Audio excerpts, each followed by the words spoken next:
This crew aboard the Sea Blazer spends hours on the seas, searching underwater for signs of the past. I mean, it's a great feeling to basically have that moment of discovery. They chart the seas and troubleshoot technology to rig up a robot that can go deep and send back answers. It allows us to see out about 100 meters in front of the robot and then be able to just zero in on anything that we can find. But Rockfish CEO Jeff Hummel says what they're looking for today is a more sobering find. Today we're out imaging the Dix, which sank 117 years ago this weekend in the worst tragedy of Puget Sound.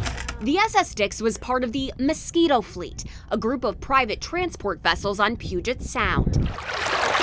In 1906, it collided with a steam schooner near Alki Point, sinking quickly and killing at least 39 people.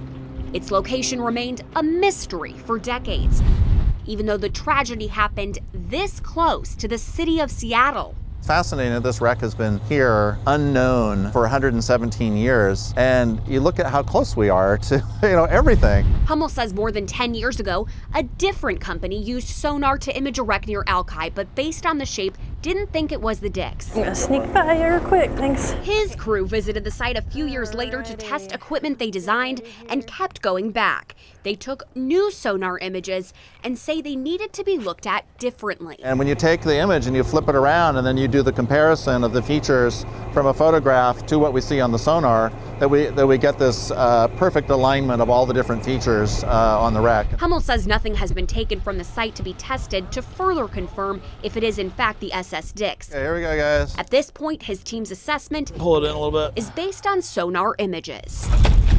The crew dropped a remotely operated vehicle, or ROV, more than 500 feet below, and we watched sonar images in a camera feed as they navigated through water and sediment. Oh, there it is.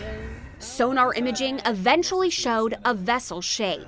The camera shows sea anemones Hummel says appear to be coating the vessel. The Northwest Shipwreck Alliance also found and won salvage rights to the SS Pacific, which sunk near Nia Bay in 1875 with people and gold on board.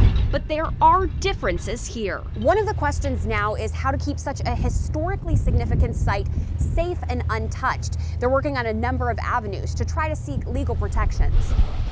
Hummel says they're asking for help from lawmakers to prevent interference at the site. I would say release here. Release, okay. Yeah. They're also consulting All right, historical societies releasing. and the state to Hey, look Dave, you deeper ready to into grab what that? they believe they've found and are continuing their work in search of what else lies beneath. All right, we're just like right out here in Elliott Bay, and this thing has been hidden here. There's more discoveries to be made. From the waters of Puget Sound, Erica Zucco, King 5 News.